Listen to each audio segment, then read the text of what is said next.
patuloy po nating ilagay ang ating mga puso sa presensya ng Panginoon. Damhin natin ang pagkilos ng God ngayong araw. Damhin natin ang kabutihan ng God ngayong araw. Hallelujah. Purihin natin ang Panginoon. Praise you, God. Hallelujah. Pinupuri ka namin, Panginoon. Tinataas ka namin, O God, sa aming mga buhay. Ikaw ang mapapurihan sa araw na ito. Ikaw ang mataas. Ikaw ang madakila sapagkat, Panginoon, tunay na karapat dapat ka sa papuri ng iyong mga anak. Hallelujah. Praise God. Hallelujah.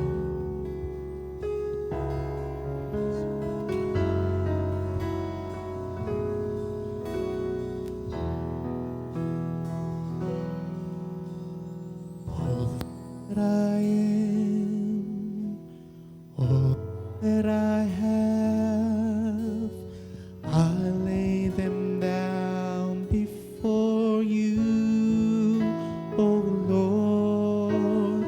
All my regrets, all my acclaim, the joy and the pain, I'm making them yours. All that I am, all that I am, all that I have, I lay them down before you, oh Lord. All my regrets, all my acclaim, the joy and the pain, I'm making them yours. Lord, I offer my life to you. Everything I've been through, use it for your glory. Lord, I offer my days to you, lifting my praise to you as a pleasing sacrifice. Lord, I offer you my life. Praise God. Things in the past. Things in the past. Things yet unseen. Wishes and dreams that are yet to come true. All of my hopes, all of my plans, my heart and my hands are lifted to you. Lord, I offer you.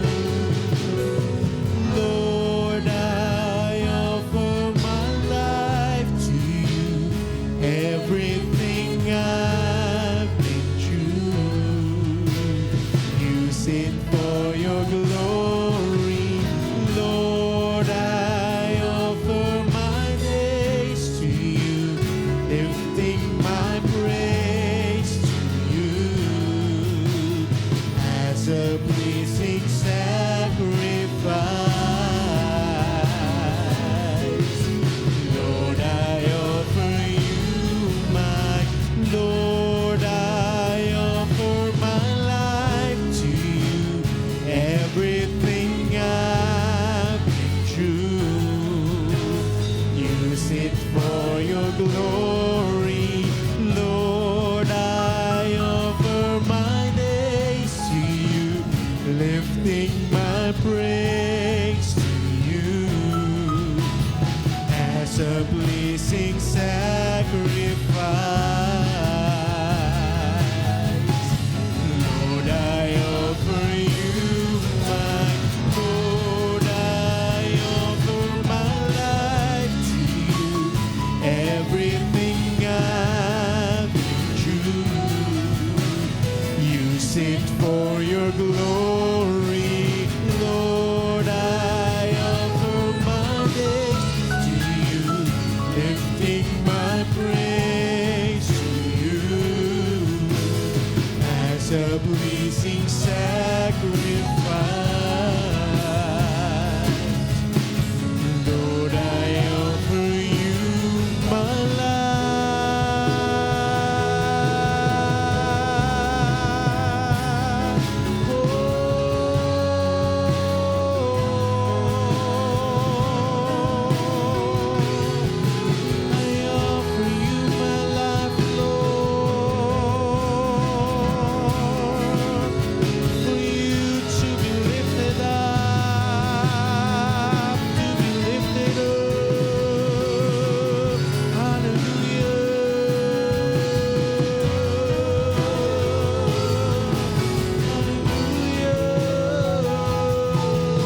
Praise God.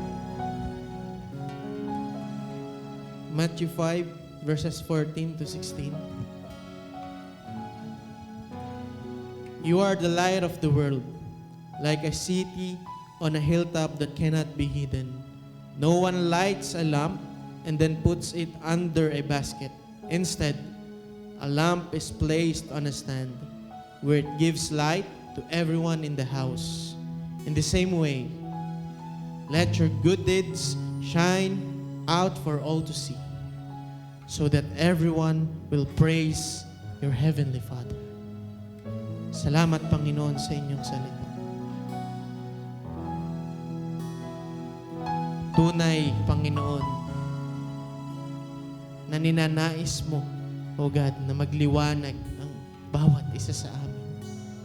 Nang sa ganun, Panginoon, ay patuloy na kayo ang makita sa bawat isa sa amin. God, ang ninanais mo ay patuloy naming lakaran ang buhay na nilakaran ni Jesus Christ noong siya ay naririto sa lupa. Panginoon, nais ka naming papurihan sa aming mga buhay. Panginoon, nais ka naming itaas sa aming mga buhay. Kaya, O God, patuloy niyo pong ilagay sa amin, O God, ang Holy Spirit nang sa ganon. Siya, Panginoon, ang patuloy na mag-remind sa bawat isa sa amin, magdikta sa bawat isa sa amin kung ano ang nais mo na ipagawa sa bawat isa sa amin.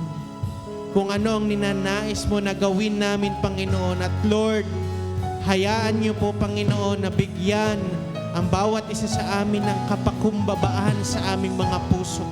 Nang sa ganun patuloy na ikaw ang mataas at ang bawat isa sa amin, Panginoon, ay patuloy mong ibaba, sapagkat ang buhay namin ito ay para sa inyo. Ang buhay namin, Panginoon, ito ay iniaalay namin sa inyo. Hallelujah! Kaya minsan pa, papurihan natin ang Panginoon. Hallelujah! Sigaw natin ang ating mga papuri sa ating Panginoon. Hallelujah! Praise God! Hallelujah! Hallelujah! Minsan pa, awitin natin kung paano natin ibibigay ang ating mga buhay sa ating Panginoon na nagmumula sa ating mga puso. Hallelujah! Praise the Lord! Praise you, God!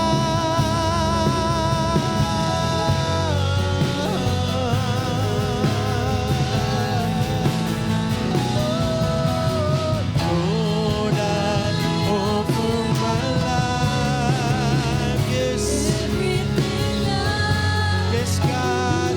Naririto ang bawat isa sa amin, giving our life, giving our all to you. Hallelujah. Yes, Lord. Lifting my praise to you as a blessing sacrifice.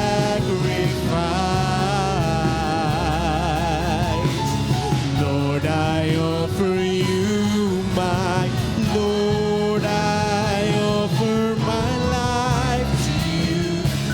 Everything I've been through, use it for your glory. Lord, I offer my days to you, lifting my praise to you as a pleasing sacrifice. Lord, I offer you my life. Lord, I offer you my life.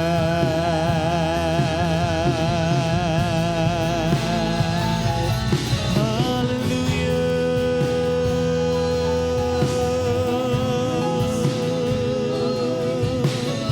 Hallelujah. Lord, to you, Lord. Opo, Panginoon, nakikita mo ang puso ng bawat isa sa amin. Kaya, O God, sa araw na ito, Ikaw ang aming papupurihan.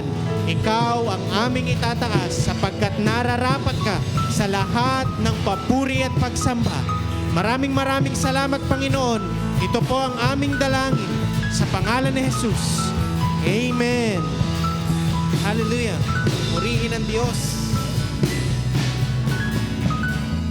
Muli po, magandang umaga sa bawat isa sa amin. Tunay na napakasarap sa presensya ng ating Panginoon, lalong-lalo na pagkasama natin ang ating mga kapatid. Kaya po ngayon ay atin pong batiin, kamayan, makipag-fist bump, makipagyakapan po tayo sa ating mga kapatid.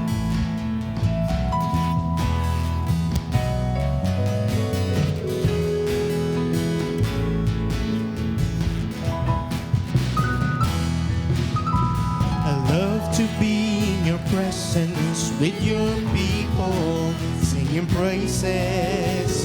I love to stand and rejoice, lift my hands and raise my voice. I love to be in your presence with your people, singing praises. I love to stand and rejoice, lift my hands and raise my voice. Set my feet a dancing, you lift my heart with songs, you give me reason to rejoice, rejoice. Oh, I love to be in your presence with your people, singing praises. I love to stand and rejoice, lift my hands and raise my voice. I love to be in your presence with your people, singing praises. I love to stand and rejoice, lift my hands and raise my voice. You set my feet a dancing, you fill my heart with songs, you give me reason to rejoice, rejoice. You set my feet a dancing, you fill my heart with songs, you give me reason to rejoice, rejoice. You set my feet a dancing, you fill my heart with songs, you give me reason to rejoice, rejoice. Oh, I love to be in your presence with your people, singing praises. I love to stand and rejoice, lift my hands and raise my voice. I love to be in your presence with your people, singing praises. I love to stand and rejoice, lift my hands and raise my voice. Lift my hands, lift my hands, lift my hands and raise my voice. Lift my hands, lift my hands, lift my hands and raise my voice.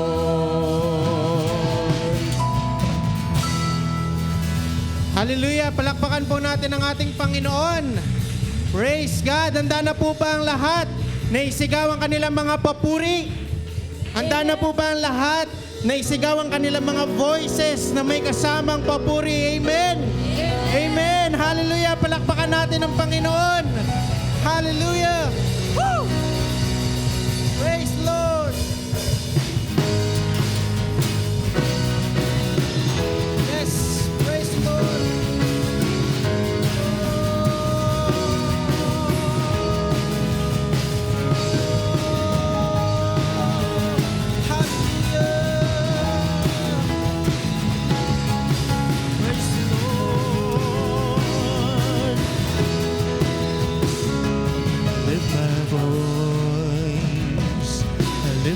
Praise to you.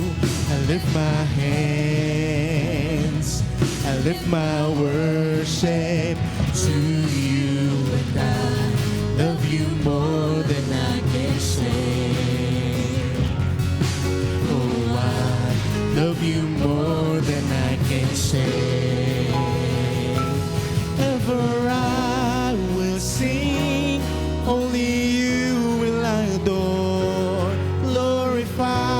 My Lord, only you will I serve, for the world will fade away.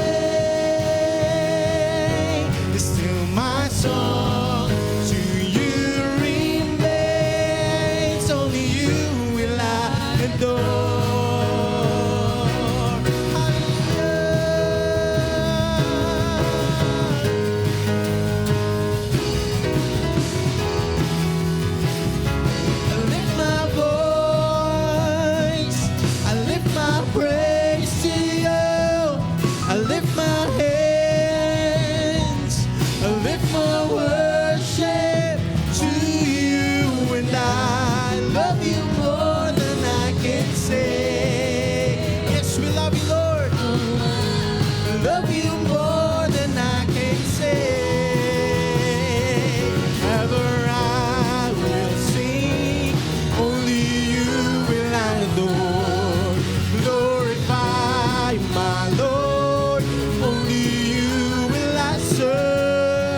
sabihin natin kung gaano natin kamahal ang ating Panginoon, kung gaano natin ninanais na siya ay bigyan ng papuri. Hallelujah. Praise you, God. Yes. Hallelujah. Yes. Oh, I love you always. Oh, I love you always. Yes, Lord. Oh, I love you always. Yes. Oh, I love you always. Oh, I love you always. Jesus. Oh, I love you always. Yes. Oh, I love you always. Oh, I love you always. Ever I will sing, only you will I adore. Glorify my Lord, only you will I serve. All the world will fade away. Still my song to you remains. Minsan pa, ever I will sing, only you will I adore. Glorify my Lord, only you will I serve. For the world will fade away. Still my song to you remains. Only you will I adore. Only you will I adore. Only you will I adore. Hallelujah! Bigyan natin siya ng papuri. Praise the Lord! Hallelujah! Hallelujah! Praise, praise. Hallelujah! Yes, God. Hallelujah. Praise you, God. Praise you. Hallelujah. Hallelujah. Praise God. Patuloy po nating ilagay ang ating mga sarili sa presensya ng ating Panginoon. Hallelujah. Pupurihin natin siya sa oras na ito.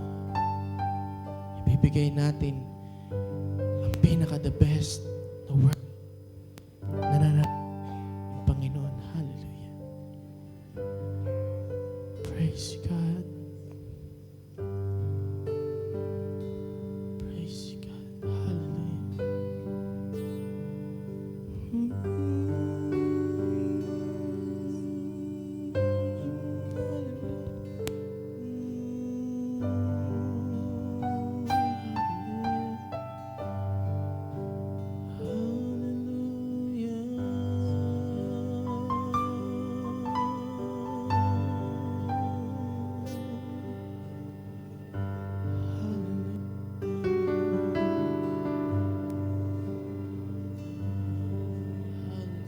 Praise God.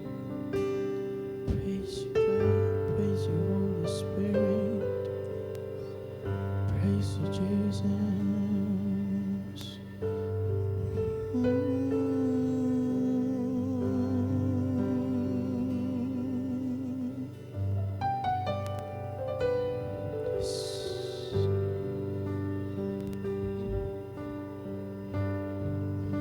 For thou, O Lord, art high above all the earth.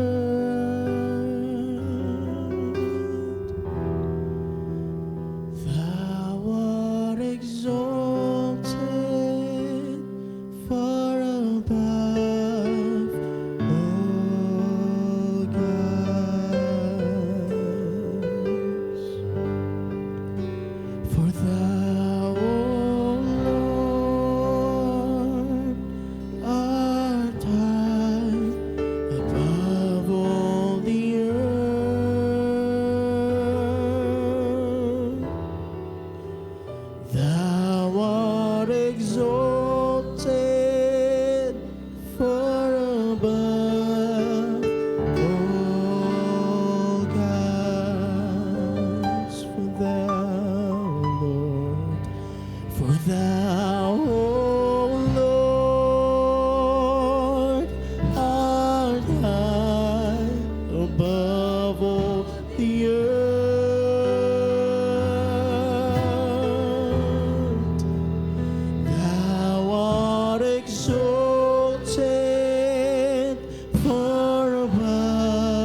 Yes, God. Hallelujah. Wala kaming ibang gagawin, Panginoon, sa araw na ito, kundi papurihan ka namin sa aming mga buhay, O God. Lord, ito po yung aming best na worship na iniaalay sa inyo. Ito yung aming papuri na nagbuhat sa aming mga puso. Kaya, Panginoon, ito po ang inyong mga anak, nagbibigay ng papuri, niluluwalhati ang pangalan mo, itinataas ang pangalan mo sa aming mga buhay. Ikaw na makapangyarihang Diyos, ikaw na dakilang Diyos, itinataas ka namin, pinapupurihan ka namin, Panginoon. Hallelujah. Minsan pa bigyan natin ng papuri ang ating Diyos. Gamitin natin ang ating mga bibig, gamitin natin ang ating mga katawan. Hallelujah.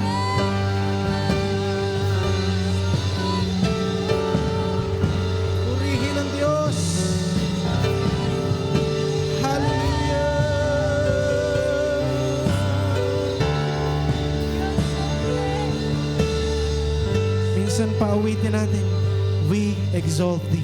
Hallelujah. We exalt thee. We exalt thee. We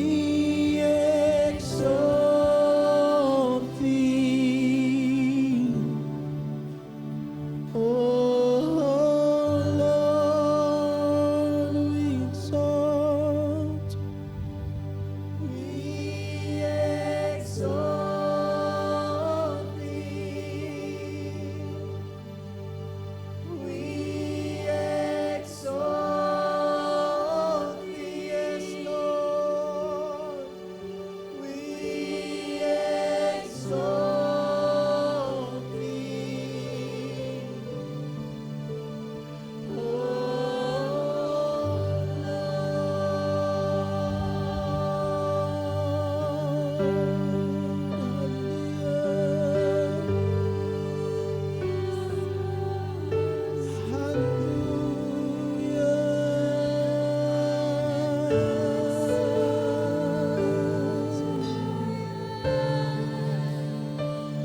We give you all the glory, Lord. We give you all. Yes, God.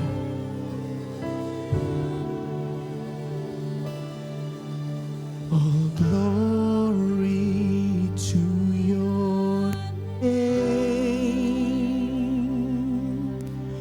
All honor to your majesty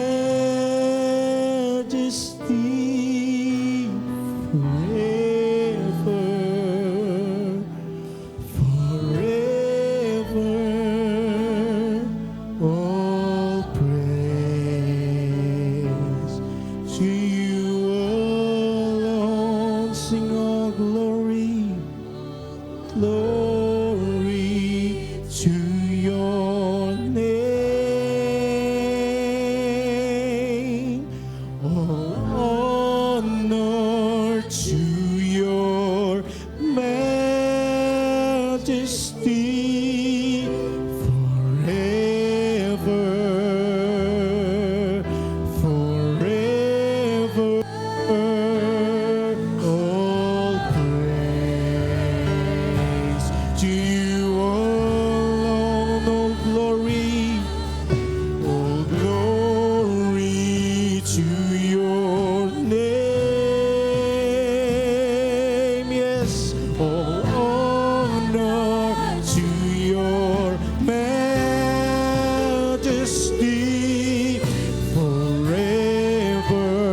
This is Christ Charismatic Fellowship International Incorporated, Sunday Service Online.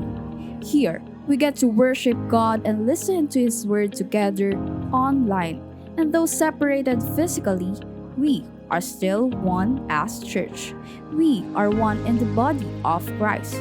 So buckle up and get ready, because up next is the Word of God delivered to us by the CCFI SPB's Associate Pastor, Pastor John David Bautista. For more updates, please follow and like our Facebook page at facebook.com/ccfispb. You may also subscribe to our YouTube channel and be part of our growing community online. Enjoy the service and God bless. Isa sa mga pinaka-brilliant na leaders sa history ay si Napoleon Bonaparte.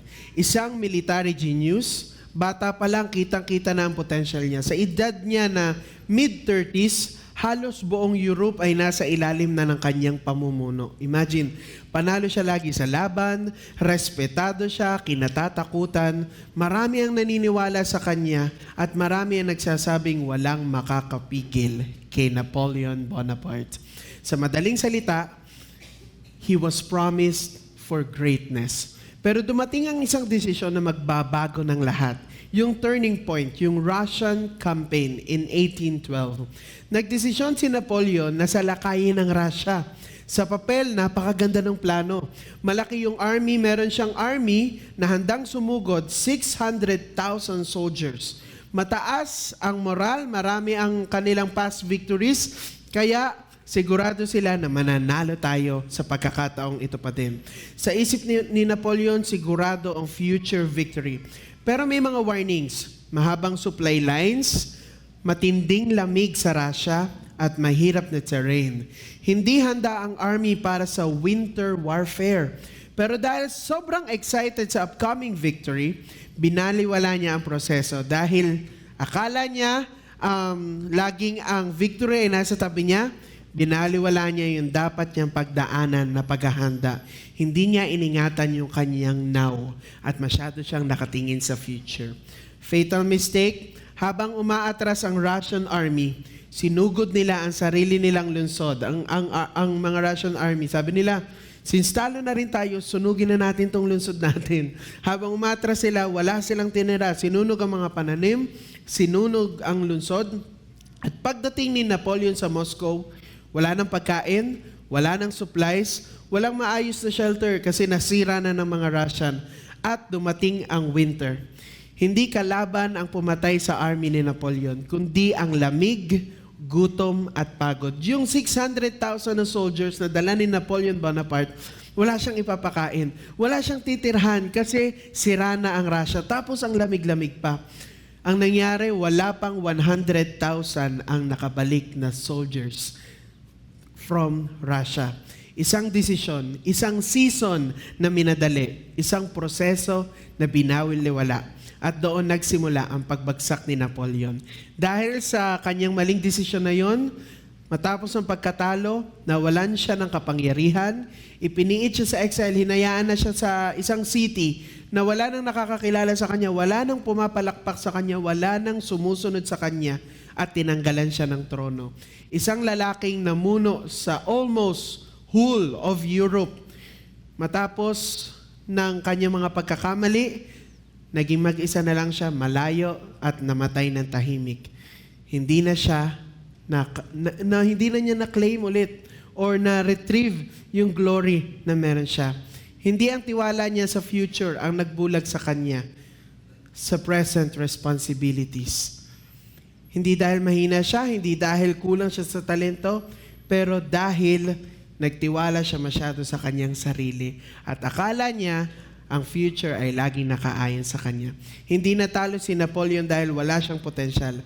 Natalo siya dahil minadali niya ang process. Madalas, ganun din tayo mga kapatid. May pangako na tayo, may calling na, nandiyan na yung calling. Alam ko ng I am being prepared for greatness. May vision na ang Lord sa iyo. Ito yung pangarap ng Lord at yung prepare ng Lord para sa iyo. Alam mong ang church natin ay for greatness. Pero minsan dahil excited tayo masyado doon sa future, nakakalimutan nating alagaan ang now. Sabihin nyo nga, now.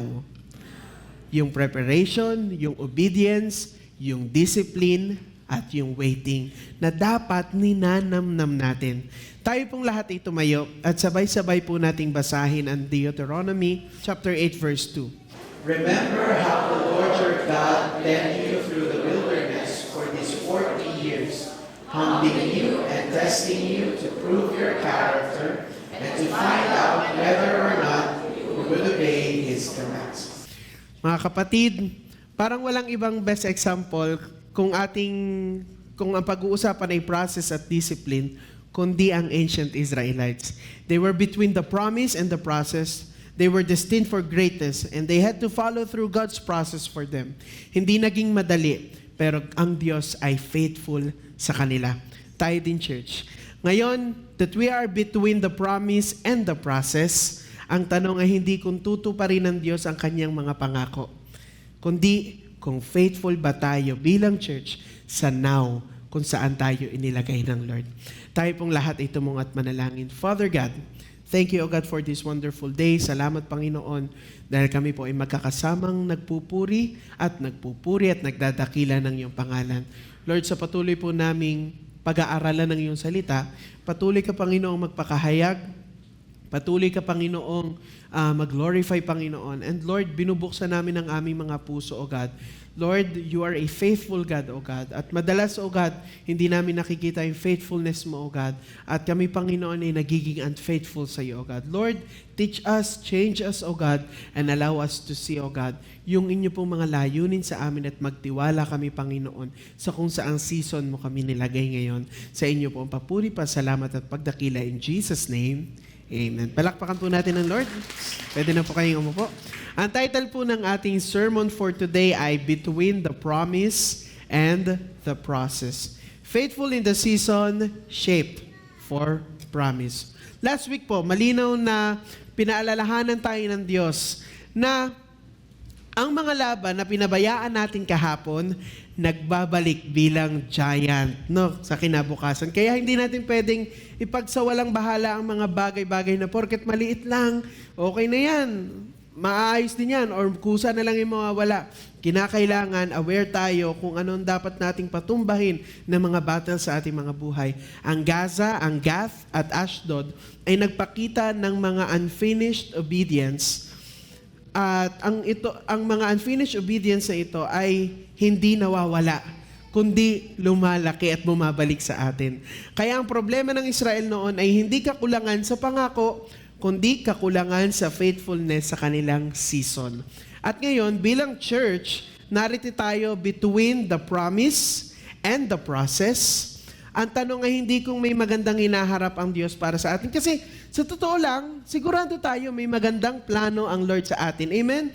Kasi we know that God is a good God, loving God. At pinangako niya yun sa kanyang salita that He has a beautiful, good plans for us. Good purpose for us. At hindi yun mawawala. Kasi pangako ng Diyos, may maganda siyang layunin. We have a vision. We have God-given dreams. Pero ang tanong ay kung tapat ba tayo now? Sa now na ginagamit niya para ihanda ang future na iyon. Bilang mga Kristiyano, sobrang nag-enjoy tayo pagka ang preaching ay tungkol sa the greater future that awaits. So kapag ang usapan yung mga mangyayari sa future, there will be a great blessing. There will be a great revival. Yung mga ganun, palalakihin ng Diyos ang territory. No? Kasi nakaka-excite talaga. Ang sarap pakinggan ng mga ganitong testimonies, mga preaching, kapag ang usapan ay plans ng Lord. Ang sarap kayang i-imagine na magagandang plano ng Diyos. Ang sarap kaya sa feeling na may planong maganda ang Diyos para sa atin, sa ating church, at sa ating personally. Pero mahalagang ma-realize natin na kung anong ginagawa ng Diyos sa now natin ay napakahalagang bagay para marating natin ang ating future na inihanda niya para sa atin. Kapatid, faithful ka ba sa season mo ngayon? Are you even aware kung saan ka nilagay ng Diyos ngayon at bakit ka nandyan sa sitwasyon na yan? Nandyan ka sa season mo na yan? Oo, hindi tayo pare-parehas ng season. Sa mga oras na ito, may iba sa atin, we're in the waiting season. May iba sa atin, struggling, may iba sa atin parang malapit na sa victory, may iba sa atin, kumbaga iba-iba tayo ng lakarin sa buhay. May estudyante, may magulang, may anak, iba-iba tayo ng season. Pero are you being faithful sa season na yan? Kasi yun lang ang nire-require sa atin ng Lord, ang ating faithfulness. While we are between the promise and the process, matuto tayo sa story ni David. Si King David, who was once a shepherd, di ba? Siya ay anak lang noon, isang nakakabatang kapatid lang noon, and most of the time, his voice was not heard by a lot of people. Hindi nagmamatter ang kanyang sinasabi noon. Anointed king, yet not appointed immediately. Si David ang pinakabata sa mga anak ni Jesse. Isang simpleng pastol sa Bethlehem, hindi siya malakas o kilala sa pamilya niya. Kilala natin si David sa kanyang story ng kanyang tinalo si Goliath. At in case yun lang ang ating narinig na kwento lagi, kasi yung lagi narinig natin nung bata tayo, pero si David, napaka-colorful ng story ng buhay niya. Ang dami niyang pinagdaanan. At yung kanyang simula ay hindi great. Ano po? Habang ang kanyang mga kuya ay pumupunta sa digmaan, si David ay nananatili sa pastulan. Nag-aalaga ng mga tupa at prinoprotektahan sila sa laban. Laban sa mga leon, sa mga oso, sa mga mababangis na hayop na pwedeng kumain sa mga alaga niya. Ordinaryong trabaho, tahimik, at madalas hindi napapansin. Pero nakita siya ng Diyos. Dahil sa puso niya at sa pagiging tapat niya sa maliliit na bagay, inanoint siya ng God through Samuel bilang susunod na hari. After siyang i-anoint, anong ginawa ni David? Nagpakahari na ba siya? Hindi. Ang ginawa niya, bumalik siya sa pastulan, na natiling tapat sa season na kinaroroonan niya at nagtiwala sa Diyos sa bawat araw. Sabi po sa 1 Samuel 16:11-13, then Samuel asked, "Are these all the sons you have?" Kasi nung i-anoint na niya kung sino yung magiging king, wala dito sa mga nandito. Kasi si David, nasa pastulan, ay akala ng mga tao kung sino yung mga great soldier, kung sino yung mga laging nandun lumalaban para sa bayan, sila yung magiging king. Eh si David, nasa pastulan lang. Sabi, ito ba ay magiging, parang sabi ni Samuel, wala dito eh. Wala dito yung magiging king. So sabi ni Jesse, may isa pa. They're still the youngest, sabi ni Jesse, but he's out in the fields watching the sheep and goats. Send for him at once, Samuel said. We will not sit down to eat until he arrives. So Jesse sent for him. He was dark and handsome with beautiful eyes, and the Lord said, "This is the one, anoint him." So as David stood there among his brothers, Samuel took the flask of olive oil he had brought and anointed David with the oil. And the Spirit of the Lord came powerfully upon David from that day on. Then Samuel returned to Ramah. Diba? Church, madalas tayo gusto natin yung promise agad. Promotion, yung breakthrough or victory agad.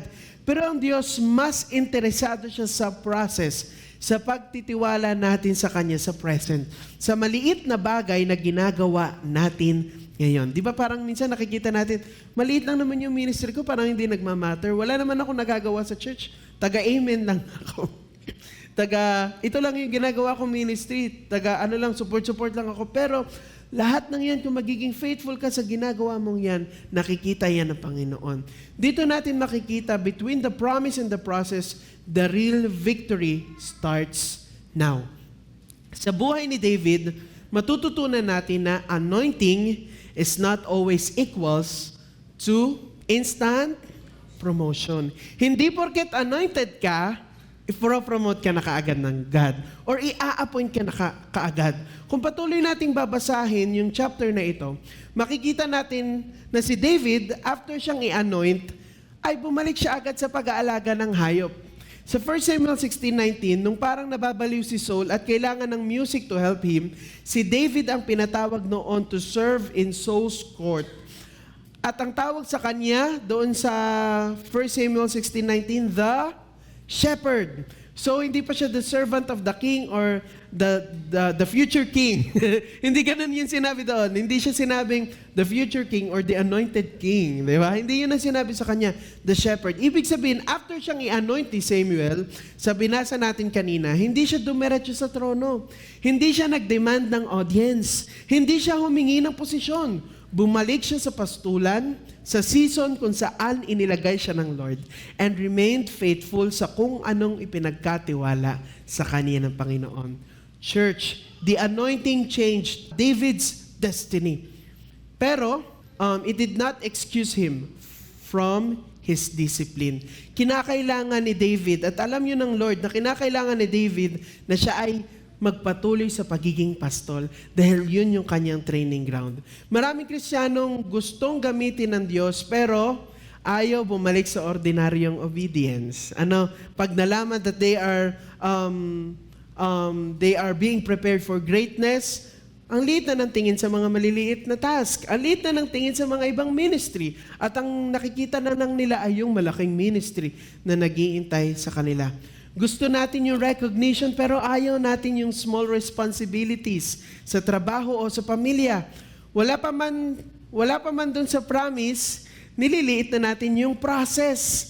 Masyadong excited tayo sa promise pero hindi tayo willing mag-undergo sa process. Ang nagiging problema natin, pag nalaman natin that we are anointed at may magandang plano si Lord, sa halip na magpakatapat sa ginagawa natin ngayon, parang nagiging excited tayong kumawala na sa maliliit na task na meron tayo. Biglang nawawala ng gana kapag ka maliliit na gawain, ayaw ko na dyan. You know that you're meant for leadership, ayaw mo magpa-lead. You know that you're meant to teach, ayaw mo magpaturo. Di ba? Not knowing na mahalagang bagay ito actually para makarating tayo sa promise ng Lord sa atin. Nakakalimutan natin that we have to continue with the process. Sabi mo nga, continue. Kinakailangan magpatuloy tayo sa process. Hindi tayo basta-basta, boom, ganun agad. Diba? Meron tayong mga pinagpre-pray and we have to go through the process. We want a bigger church, but are we going through the process ng Diyos para makarating tayo doon? Hindi pwedeng mag-skip. Kaya dapat magtiwala tayo sa plano ng Diyos. Sabi mo nga sa katabi mo, magtiwala ka. Yan. Kinakailangan pagkatiwalaan natin kung saan tayo pinapadaan ng Diyos. Minsan ang sakit, minsan mahirap, minsan nakakalito, pero magtiwala tayo sa process ng Lord. Sabi po sa Proverbs 16:3, commit to the Lord whatever you do, and He will establish your plans. Maging faithful ka dyan. Kung anointed kang magturo, pero nasa season ka pa rin na ikaw ang tinuturuan, edi learn and be faithful. Kung anointed ka to lead, pero ikaw pa rin ang nililid ngayon, edi be submissive sa plan ng Lord. Magpalid ka kasi diyan ka hinuhubog ng Lord. Kasi yung season mo now, yan ay very important. Kung nasaan ka ngayon. Kinakailangan na-appreciate natin yung mga, of course, sometimes ilalagay tayo ng Panginoon sa season na parang hirap-hirap, parang ang tagal-tagal, puro waiting, puro testing. Pero nandiyan ka kasi marunong ang ating Diyos. Amen? Diyan ka hinuhubog ng Lord. Diyan ang process na magdadala sa'yo sa promise. Kasi faithfulness is proven in what did not change. Ito po sa case ni David ang nangyari. At sa atin, ito din maaari ang ginagawa ng Lord. Sabi po sa Psalm 78:70-72, He chose His servant David, calling him from the sheep pens. He took David from tending the ewes and lambs and made him the shepherd of Jacob's descendants, God's own people, Israel. He cared for them with a true heart and led them with skillful hands. Bago ginamit ni David ang kanyang skillful hands sa harap ng mga tao, hinubog muna ng Diyos ang kanyang integrity of heart sa likod ng eksena. Sa likod ng maraming mga tao. At ang kanyang mga kaharap ay mga sheep. Mga tupa ang kanyang kaharap. At ang tanong is, what do you do when nothing changes? Ano nangyayari sa iyo? Anong nangyayari sa puso mo? Anong nangyayari sa buhay mo kapag ka-steady ang lahat? Kapag walang promotion, walang parang blessing na nangyayari, are you still the same person? What you do when nothing changes reveals whether you truly trust God. Same devotion pa rin ba kahit walang nakakakita? Same faithfulness pa rin ba kahit walang promotion? Para lang yang isang athlete na nagte-train for a competition. Hindi nila pwedeng sabihin na, sige, saka ko na lang itatry na bilisan yung sprint kapag mismong araw ng competition. Mapapagod kasi ako ngayon. Doon na sa contest, doon na sa araw mismo ng laban, saka ko bibilisan. Hindi nila pwedeng sabihin na saka ko na lang tatalunin yung crossbar sa mismong araw ng competition. Ngayon, hindi ko pa yan matalon, pero sa mismong araw ng competition, kaya ko yan, promise. Hindi ganun ang mga mindset ng mga athlete. Kasi kung sa training pa lang, hindi mo na kaya na makakross sa crossbar, yung mga nag-high jump, at kung sa training pa lang, hindi mo pa rin nahihit yung target speed mo, pag lumalangoy ka or kapag tumatakbo ka, mas malabong magawa mo yan sa mismong araw ng competition. Kung sa ngayon mo, sa training ground mo, sa training season mo, ay hindi mo inaayos, sumusuko ka na at hindi mo pa kaya, paano mo kakayanin sa mismong araw? Di ba? Our season is our training ground. If we are unfaithful sa season na ito, paano tayo mag-expect that God can entrust us with bigger responsibilities and blessings? Sabi sa Luke 16:10, if you are faithful in little things, you will be faithful in large ones. But if you are dishonest in little things, you won't be honest with greater responsibilities. If we know that our season is part of the process, papunta sa promise ng Lord, then we can rejoice. Kahit ang season na yan ay ugly, kahit yung season na yan ay mahirap, puro pain, puro hirap, puro sakit, we are hopeful and we can be faithful. Kasi kung hindi natin mauunawaan ito, laging ang magiging tingin natin sa preparation ay punishment. Laging ang magiging tingin natin, yung season natin ngayon, sa halip na ang tingin natin dyan ay preparation, pinaparusahan ako ng Diyos, hindi ako mahal ng Diyos, kawawa ako. Di ba? Pero kapag tayo ay nalalaman natin at alam natin ang heart ng God sa mga nangyayari sa buhay natin, we know that we are being prepared for great things. Amen? Kahit tayo nasa hirap, nasa problema, nasa maraming mga pagsubok, we know that we are being prepared for a greater blessing. Amen? For greater opportunities, for greater ministries. Amen? Kasi for David's case, the field was preparation and not punishment. So 1 Samuel 17:34-37, but David persisted, I have been taking care of my father's sheep and goats. He said, when a lion or a bear comes to steal a lamb from the flock, I go after it with a club and rescue the lamb from its mouth. If the animal turns on me, I catch it by the jaw and club it to death. I have done this to both lions and bears, and I'll do it to this pagan Philistine too, for he has defied the armies of the living God. The Lord who rescued me from the claws of the lion and the bear will rescue me from the Philistine. Saul finally consented. All right, go ahead, he said, and may the Lord be with you. Si David, ito yung sinabi niya na bago siya, nung sabi niya, kakalabanin ko si Goliath, sinabi niya kay Saul, na-train ako dito, kaya ko to. Oso nga, ang mga leon nga, tinalo ko, yan pa kayang si Goliath, di ba? Naging faithful siya sa pagbabantay ng mga tupa. Kasi preparation pala yun sa kanya ng Lord kung paano niya ipagtatanggol ang flock ng God, ang Israel. Di ba? Church, ang Diyos po, He uses hidden seasons to build public victories. Yung mga ginagawa natin na hindi tayo nakikita ng mga tao, yung mga ginagawa natin in the secret, na Lord, I will still be faithful to you kahit hindi ako makita ng mga tao, kahit hindi ako ma-appreciate ng church, I will do this. Kahit hindi ako mabigyan ng offering or hindi ako mapalakpakan, mapasalamatan, Lord, I will be faithful in doing this. Because you are the one na aking siniserve. Ikaw ang aking pinaglilingkuran. Yung mga bagay na ginagawa natin yun sa secret ay magiging dahilan para sa public victories natin. Amen? At ipapakita ng Diyos yun. Yung anointing kasi, lalabas yan publicly. Amen? Kaya kailangan maging faithful tayo kahit ang season natin ay sobrang tahimik. Kahit we are in the hidden season, we will still be faithful. Amen? Hindi nag-start ang tapang ni David sa battlefield. Nagsimula ito sa pagiging faithful sa pasture. Sabi po sa Romans 5:3-4, we can rejoice too when we run into problems and trials, for we know that they help us develop endurance, and endurance develops strength of character, and character strengthens our confident hope of salvation. Sabi po sa Proverbs 24:27, do your planning and prepare your fields before building your house.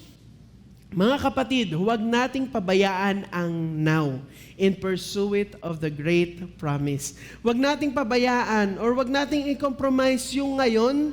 Minsan hindi na natin na-enjoy yung ngayon.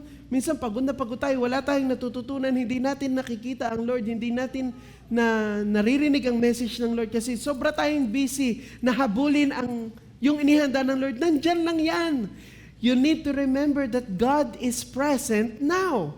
God is present in your season. God is present in your struggles today.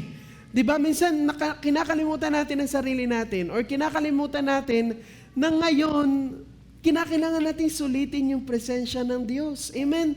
Church, kung tutuusin, madaling maging faithful kapag yung resulta, nandyan agad. Ang daling maging joyful kapag yung hinihingi mo, agad-agad naglalabasan. Madaling magtiwala kapag mabilis ang sagot. Pero ang tunay na faithfulness ay nasusukat kapag mahaba ang proseso at tahimik ang langit. Kapag yung feeling natin, wala yatang nangyayari, or bakit ang tagal? Lord, anong plano mo kaya? Yung mga ganun na parang nakakainip na, mga kapatid, ang Lord ay sinusukat ang faith mo ngayon. Kung ikaw ay natatagalan, Lord, kailan po ba yung blessing? Lord, anong ginagawa mo? Lord, darating pa kaya?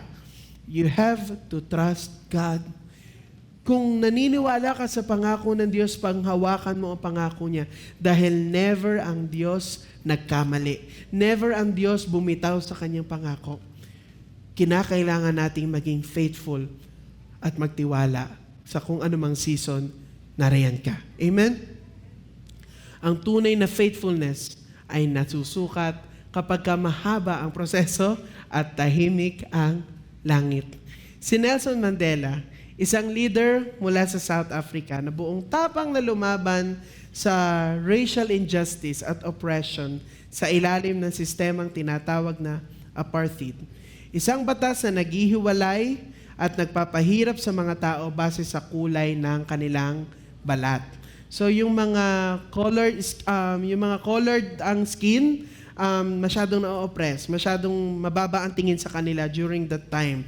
May malinaw siyang vision, isang bansa kung saan pantay ang lahat, anumang kulay ng kanilang balat, isang lipunang may katarungan at kapayapaan, isang kinabukasan na hindi kontrolado ng galit kundi ng pagkakaisa. Yan yung gusto niya, yan yung vision niya, yan yung pangarap niya.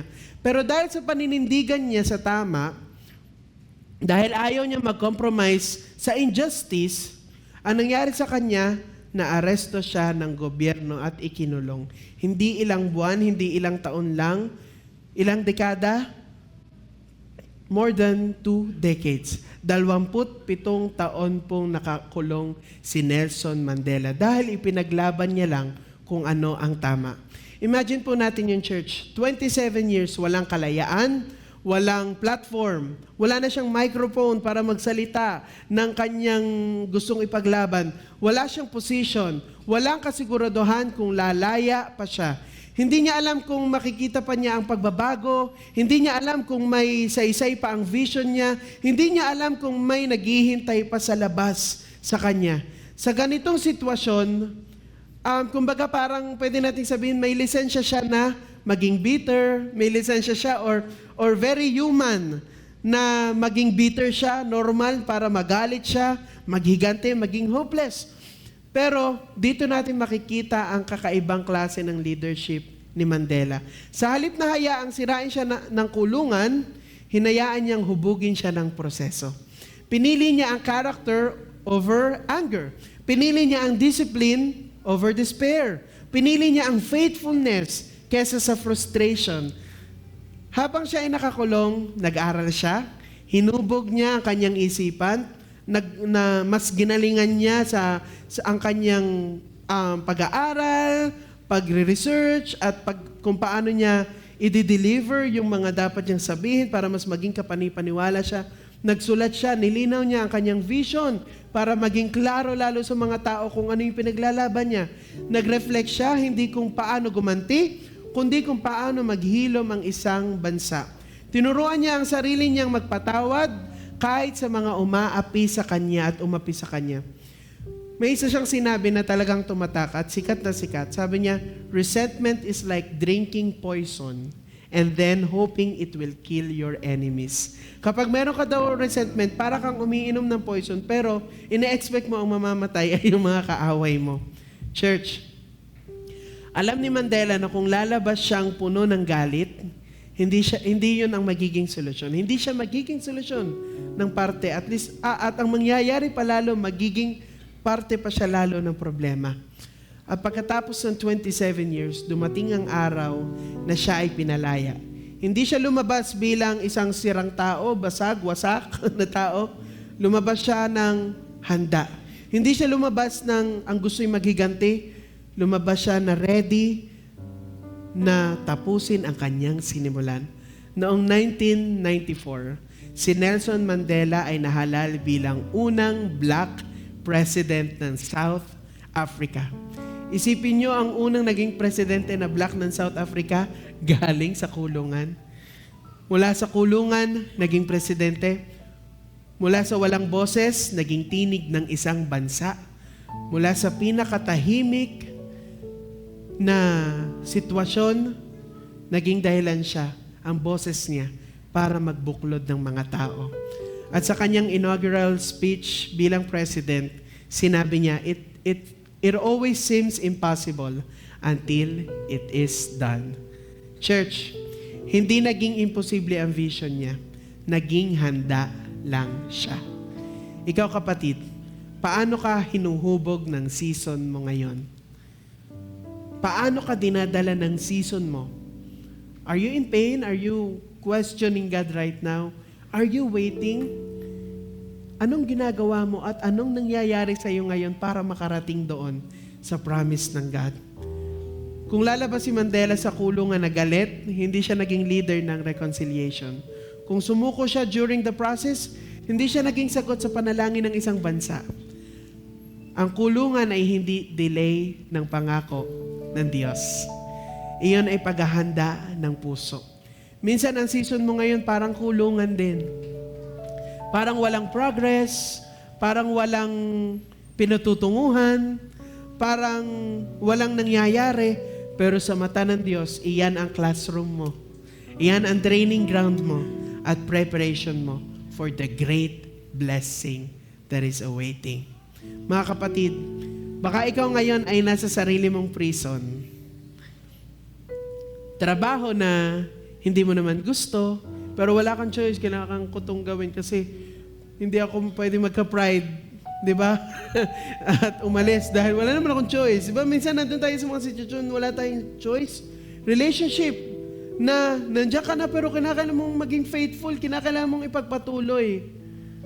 Di ba? Minsan, akala mo maayos ang lahat tapos nung una pinag-pray mo tapos biglang ang gulo-gulo pala na magiging relationship. Lord, what will I do? Hindi mo pwedeng basta-basta bitawan. Hindi mo pwedeng basta-basta iwanan. Paano ka magiging faithful? Diba? Minsan nasa season tayo na walang progress or calling na parang naka-hold. Lord, kailan? Lord, kailan? Nag-iintay ka lang sa gilid. Pero tandaan mo ito kapatid. Ang difficult season mo now ay hindi pala tandaan na iniwan ka ng Diyos. Minsan, yan actually ay patunay na hinuhubog ka niya. Kung faithful ka pa rin, kahit walang nakakakita, kahit walang reward, kahit walang kasiguraduhan or wala kang nakikitang proof or evidences sa paligid mo na may mangyayari, God is shaping something in you that cannot be built in comfort. And when it's something like that, it's tough, it's big, it's greater, yung something na talagang kinakailangan matibay. So trust the process. Trust God. Sabi sa Isaiah 60:22, when the time is right, I, the Lord, will make it happen. Hindi at never naging late ang Diyos. Never din siyang naging too early. On time palagi ang ating Diyos sa kanyang pagtugon, sa kanyang pagkilos sa ating mga buhay. Habang tayo ay between the promise and the process, huwag nating maliitin ang season na kinaroroonan natin ngayon. Mga kapatid, kung ikaw ay nasa field pa, kung ikaw ay nasa training ground pa din, nasa waiting season pa din, nasa hidden season pa din, iisa lang ang tanong ng Diyos, will you remain faithful? Because the same God who gave the promise is the same God who designed that process. Ang Diyos na nagbigay ng promise ay isang Diyos na nag-design ng process na pagdadaanan mo. So you have to trust God. At kung magtitiwala ka sa proseso, when the process is complete, the promise will come at the right time. Prepared, secured, and sustained. Mga kapatid, ano man ang mga hinihintay mo, kung meron kang great anointing ang Lord sa iyo, at alam mong may pinagagawa sa iyo ang Lord, you have to trust Him. You have to trust His process. Kung saan Kanya dinadala ngayon, kung anong pinagagawa niya sa iyo ngayon, maging faithful ka, maging tapat ka. May nakakakita man, may nakakarinig man sa iyo, pinapalakpakan ka or hindi, kahit hindi ka naiilawan, kahit ikaw lang mag-isa, trust the process and be faithful. At kung anong season mo man ngayon, are you in the single season? Naghihintay, Lord, kailan kaya ka magkakasawa? Mga ganyan. Are you, kung student ka pa, magpaka-estudyante ka, galingan mo. Kung ikaw ay magulang at nandiyan ka na sa season na yan, tapos na yung pagiging single mo, magpaka-magulang ka na. Kung ikaw ay in the season of studying, maging teachable ka. If you're in the season of learning, magpaturo ka. If you feel like you're anointed to lead, pero hindi ka pa willing sa season na ikaw ang tinuturuan, di ba? Ang hirap. Hindi ka makakarating doon pa. Mag-submit tayo sa process ng God. At isang araw makikita natin, sasabihin natin sa dulo, ay Lord, ito na pala yun. Thank you po. Lord, I'm ready. Lord, I will continue. At yung mga pinagdaanan natin, yun yung magiging inspiration natin. Kung bakit tayo magpapatuloy, kung bakit hindi tayo titigil, kung bakit ilalaban natin ang sinimula ng Diyos sa ating mga buhay. Amen? Amen. Kaya minsan kahit mahirap, ang ministry, ang ating mga ginagawa, pag tumingin ka ng Lord, ang bait-bait mo sa akin noon, ang dami mong ginawa, ngayon pa ba ako susuko? Diba? Minsan parang, ang gulo-gulo, pagod na pagod ka, ang dami nangyayari, tapos walang naniniwala sa'yo, walang nakikinig sa'yo. When you look back, makikita mo, God, you have been so faithful, and I know you can do this again. Parang imposible na may great things or great blessing na darating, may iniintay ka, pero God has always been so good to us. Amen? At pangahawakan lang natin yung kabutihan niya sa atin. Tayo pong lahat ay tumayo. Palakpakan po natin ang ating Hallelujah. Tayo pong lahat ay manalangin. Father God, we thank you for this beautiful reminder. Thank you, O God, dahil kami, Panginoon, ay prepare mo, O God. Individually, O God, may ginagawa ka sa amin, O God. We are on our different seasons right now. And Lord, turuan mo kami magtiwala. Patuloy mo kaming patatagin, O God, ng iyong mga salita upang makapagpatuloy sa paglilingkod sa iyo, Panginoon. At Lord, kahit walang nakakakita, kahit hindi na-appreciate, or kahit kami lang mag-isa, Panginoon, we will continue, O God, sa pagiging faithful namin sa iyo, Panginoon. At hayaan mo maging katiwala kami sa mga maliliit na bagay na ito, O God. And Lord, as a church, O God, marami kaming pinagpe-pray, marami kaming pangarap, marami kaming nais na gawin pa sa ministry, O God. We want a bigger church. We want a bigger sanctuary, O God. We want bigger ministries, O God. But Lord, while we are here, O God, sa maliliit na ministry na meron kami, O God, turuan niyo kami maging tapat sa iyo, Panginoon. Sa aming oras, sa aming preparation, O God, sa aming preparedness, O God. Maging faithful kami, O God.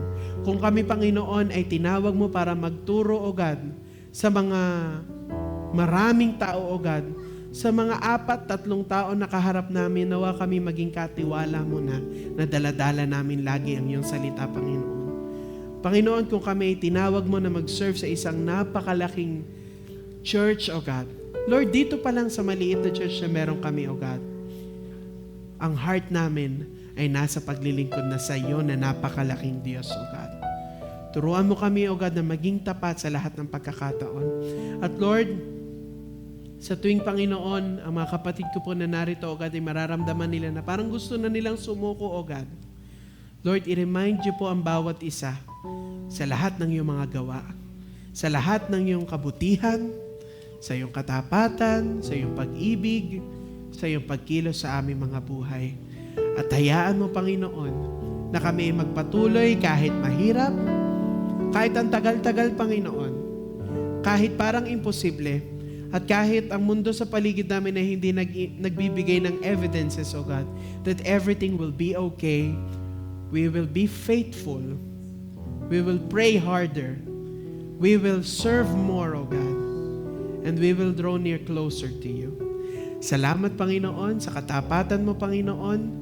Mapapurihan ka sa aming mga buhay. Madakila ka sa maliliit at malalaking bagay. Makita ka kahit kami po ay nakatalikod, kahit nakatago. Lord, hindi man kami marinig, ikaw ang nais namin mag-glorify sa amin, O God. Salamat, Panginoon. Ikaw ang aming Diyos na pinaglilingkuran, Diyos na nag-design ng process para makarating kami sa promise, O God, na ikaw ang nagbigay. Sa iyo po ang pagdakila at papuri at pagsamba. In Jesus' name, Amen.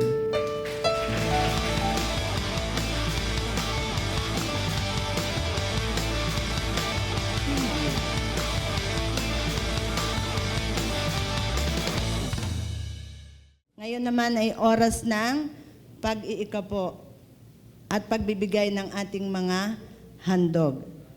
Ang prinsipyo po ng Panginoon, ang God's principle is to teach us a holy life even with regard to our financial aspect in life. Hindi lamang po holy tayo sa ibang aspeto. Kasama rin po sa kabuuan ang ating financial aspect. Ano po? Sabi po dito sa Deuteronomy 12:17, hindi rin ninyo maaaring kainin sa inyong mga tirahan ang mga ito. Ito po ang hindi pwedeng i-consume.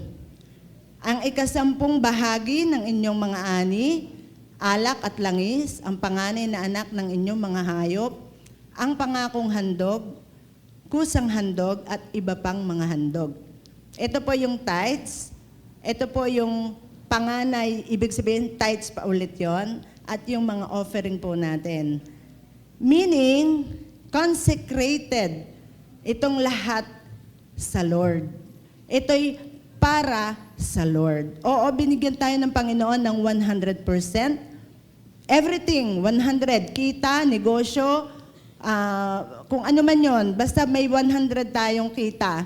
10% consecrated ito kay God. Sa Malakay 3:10, nag-promise ang God. Ang promise, Deuteronomy 12:28, sundin ninyong mabuti ang mga tagubilin ko sa inyo at magiging maganda ang buhay ninyo at ng inyong mga anak sa habang panahon, sapagkat ang pagsunod na ito'y tama at katanggap-tanggap kay Yahweh na inyong Diyos. So, ang ating God, we have a faithful God. We call Him our Father. Let us trust Him and obey His commandments dahil siya nga po ay faithful. Sabi nga sa preaching kanina, mag-trust tayo sa Lord. Kulang ang ating sweldo, kulang talaga, kulang po talaga. Pero at least may 100% na kulang. Eh kung wala, lalong kulang. So yung 100% na sweldo mo, minus lahat ng deductions na withholding tax, SSS, etc., kulang po yun. Lahat naman tayo ganon, kulang. Pero ibigay natin, dahil sabi nga dito, ibigay natin sa Panginoon, Kanya yun. Kanya po yun. Hindi pa po tayo nagbibigay doon sa 10%. Yung mga offering naman, yun ay out of love. Ang obedience is out of love. Mahal natin ang God. Alam ko, kaya nga tayo narito. Tamo, punong-puno na tayo. Mahal natin lahat ang God. Alam din natin na mahal tayo ng Panginoon. Yung kanyang faithfulness, susuklian ba natin ito ng greediness? Hindi. Susuklian din natin ito ng faithfulness. At kapag tayo ay mapapagkatiwalaan na sa kulang na 100%, I'm sure, tested and proven, tested and tried ang God, dadating ang point, hindi na siya magiging kulang. Maglalabis-labis ka na. At ito ay magiging channel of blessing ka na. Kaya mga kapatid, yan pong white, building fund, nakalagay naman. Kung nais po nyo mag-pledge, very welcome. Yung tithes and offering, kung hindi ka pa nagtitiwala, ini-encourage ka namin, kita, mag-start ka na ngayon. At yun pong inyong mga Benny the Box na gusto nyo maki-join sa ating mga gawaing pang benevolence, pwede rin po kayong magbigay. Kaya tayo po ngayon ay magbibigay na po dahil mahal na mahal natin ang God.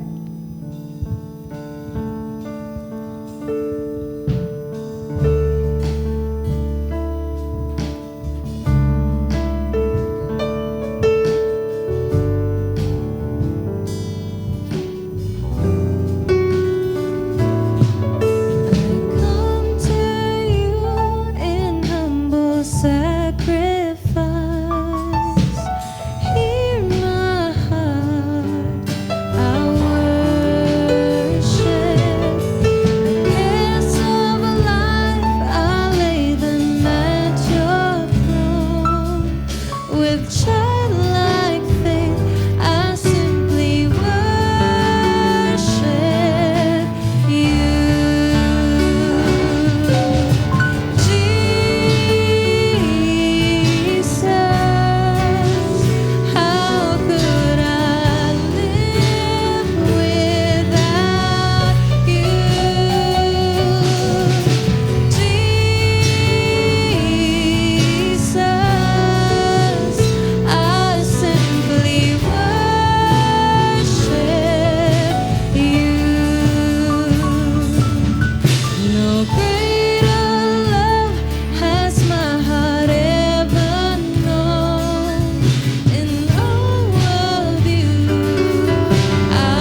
Tayo po ay mag-pray. Panginoon, maraming salamat sa iyong faithfulness sa buhay namin, Panginoon.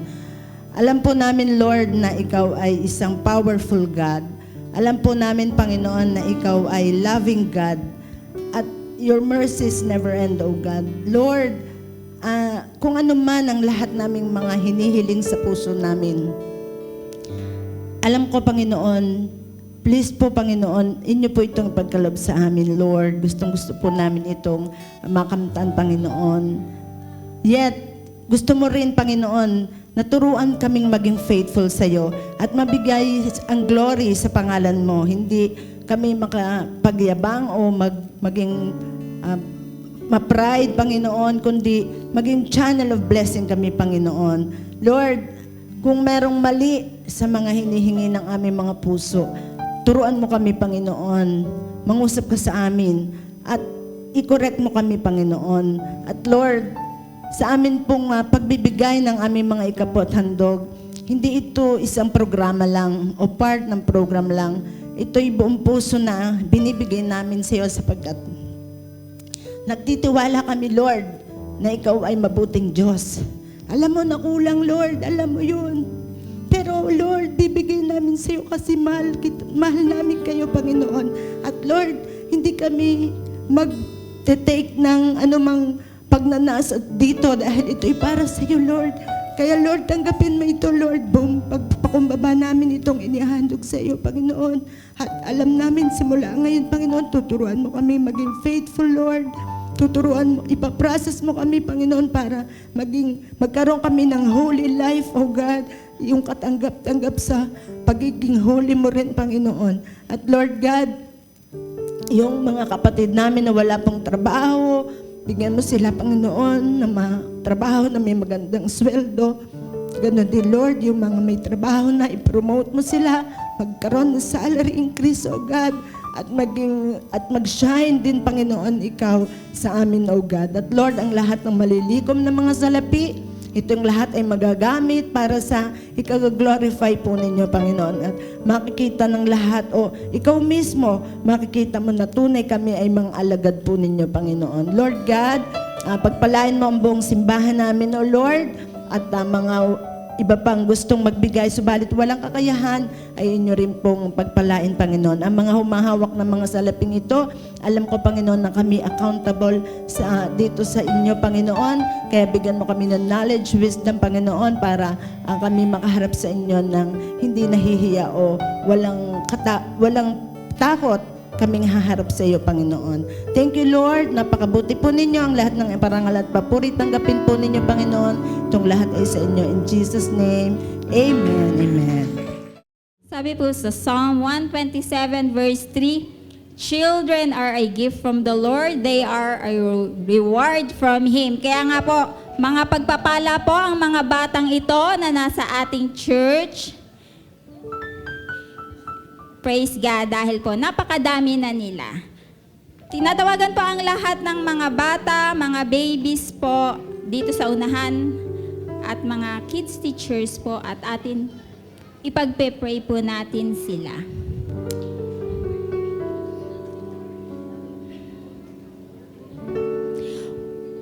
Huwag po tayong magsawang dalhin ang ating mga kids dito po sa church.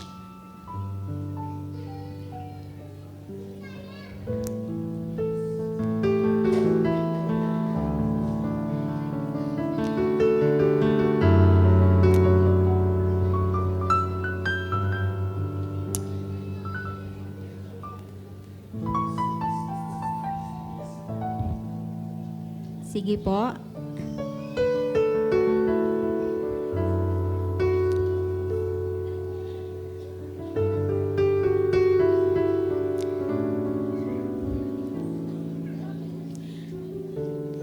Atin pong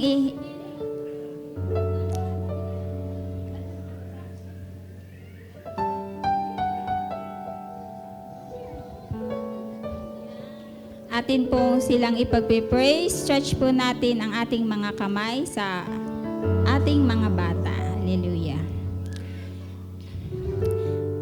Thank you, O Lord. Salamat po, Panginoon, sa blessings mong ito, Panginoon, sa mga batang ito, Lord God. Sa murang edad nila, Panginoon, ay sila po ay natututo, Lord God, at nadadala dito, Lord God, sa aming bahay-sambahan.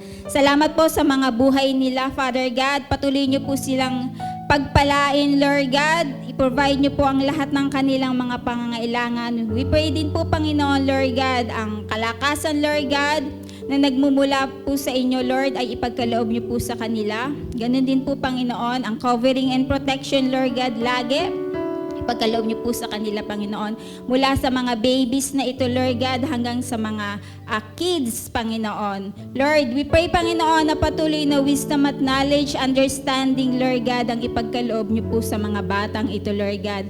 Kahit sa kanilang murang edad, Lord God, alam po namin, Lord God, na sa kanilang pong puso, Lord God, ay nakilala na nila kayo, Lord God. Salamat po, Panginoon, sa mga salita mo, Panginoon, na lagi, Lord God, na nai-instill sa mga puso ng mga batang ito, Panginoon. Patuloy, Lord God, na buksan niyo po ang kanilang mga puso, Lord God. At salamat din po, Panginoon, sa teachable heart, Lord God, ng mga batang ito, Panginoon. Patuloy niyo pong pagpalain ng mga batang ito, Lord God. Ganun din po sa kanilang pag-aaral. Kayo, samahan niyo po sila lagi, Panginoon. Maging ilaw at asin sila ng sanlibutan ito. Ganun din po, Panginoon. Maging head po sila, Lord God, and not the tail, Panginoon. Ganun din po, we pray, Panginoon, na kayo po din magsusupply ng lahat ng pangangailangan nila, provision, Panginoon, sa pang-araw-araw, Panginoon. Salamat din po sa mga kids teachers, Lord God. Salamat for their commitment, Lord God. Salamat for their dedication, Lord God.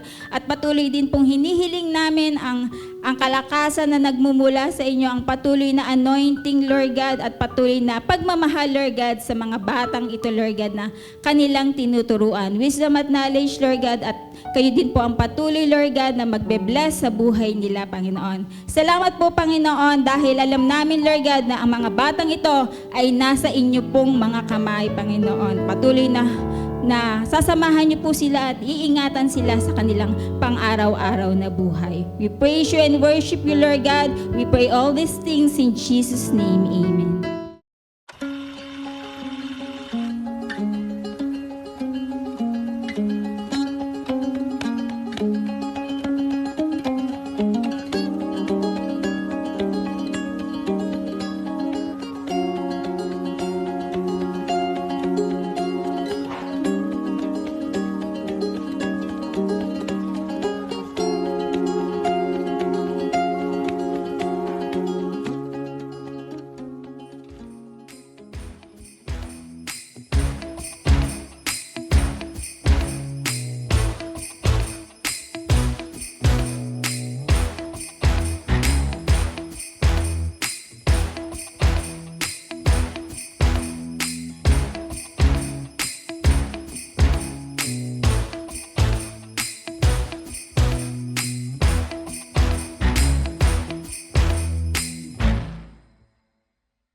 Kailangan sumampalataya ka sa Panginoon at ang pangako sa John 3:16, you will have eternal life.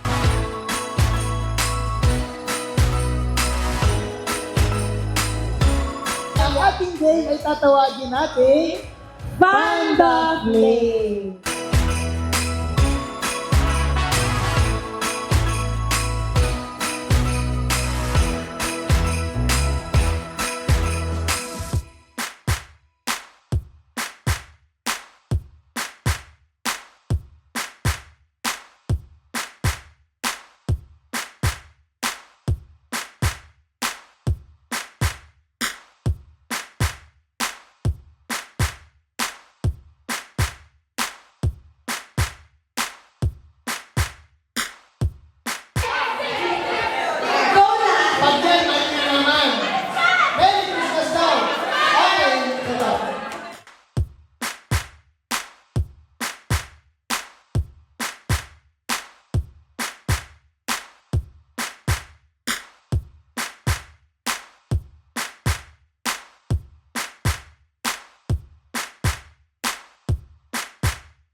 Hallelujah. Hayaan po natin na magliwanag ang Diyos sa ating mga buhay. Amen. Sa ating ginagawa, sa ating mga sinasalita, hayaan natin na ang ating Panginoon ay mapapurihan natin. Hallelujah. Woo!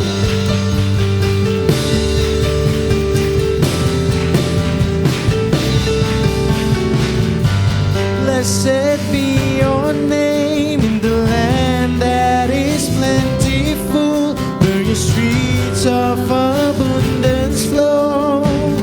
Blessed be your name. Blessed be your name when I'm found in the desert place. Though I walk through the wilderness, blessed be your name. Every blessing you pour out, I'll turn back to praise. When the darkness closes in, Lord, still I will say, blessed be the name of the Lord. Blessed be your name. Blessed be the name. Blessed be the name of the Lord. Blessed be your glorious name. Blessed be your name. Sun shining down on me when the world's all as it should be. Blessed be your name. Blessed be your name. On the road marked with suffering, though there's pain in the offering, blessed be your name. Every blessing you pour out, I'll turn back to praise. When the darkness closes in, Lord, still I will say, blessed be the name of the Lord. Blessed be your name. Blessed be the name of the Lord. Blessed be your glorious name. Blessed be the name of the Lord. Blessed be your name. Blessed be the name of the Lord. Blessed be your glorious name. You give and take away. You give and take away. My heart will choose to say, Lord, blessed be your name. You give and take away. You give and take away. My heart will choose to say, Lord, blessed be your name. Give and take away. Give and take away. My heart will choose to say, Lord, blessed be your name. Blessed of the Lord, blessed be your name. Blessed be the name. Blessed be your glorious name. Blessed be the name of the Lord. Blessed be your name. Blessed be the name of the Lord. Blessed be your glorious name. Blessed be your glorious name. Blessed be your glorious name. Hallelujah. Bless the name of the Lord.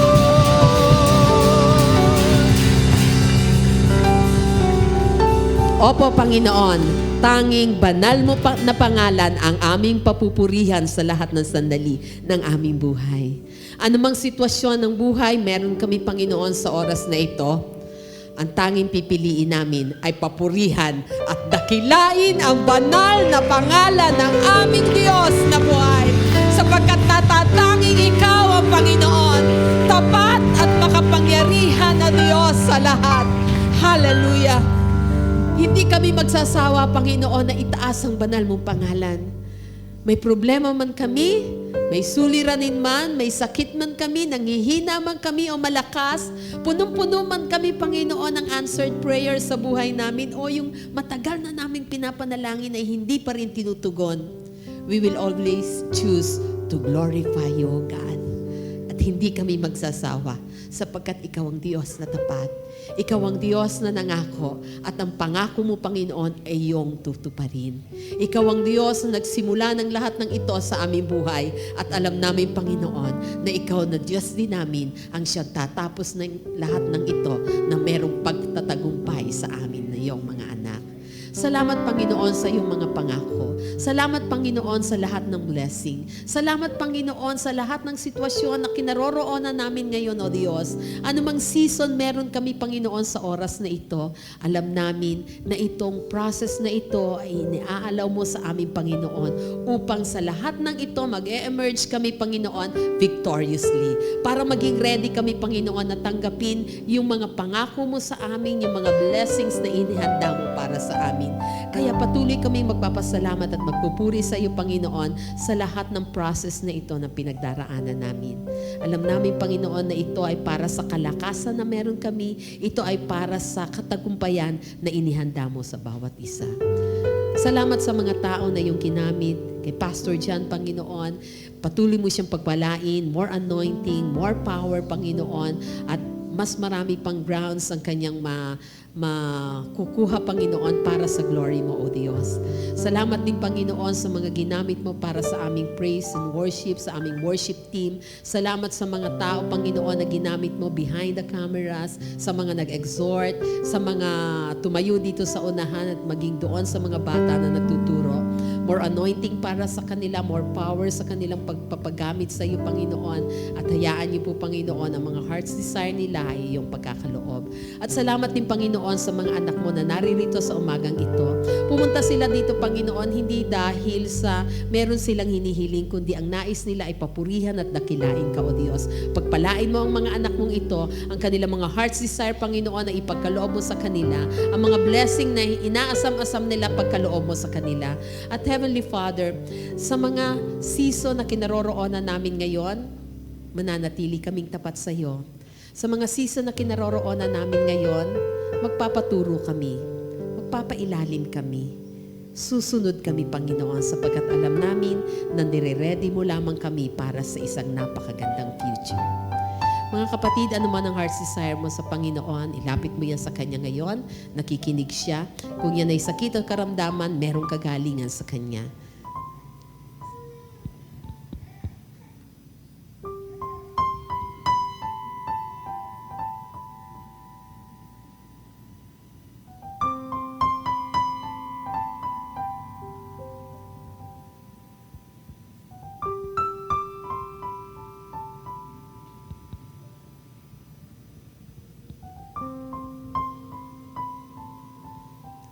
Church, itaas natin ang ating mga kamay sa Panginoon. May the good Lord of heaven bless you. May He protect you from all evil and preserve your life. May He protect you as you come and go and always guard you both from this day forth and forevermore. And may the grace of our Lord Jesus Christ, the love of the Father, and the communion of the Holy Spirit be upon each and every one. And all God's children will say,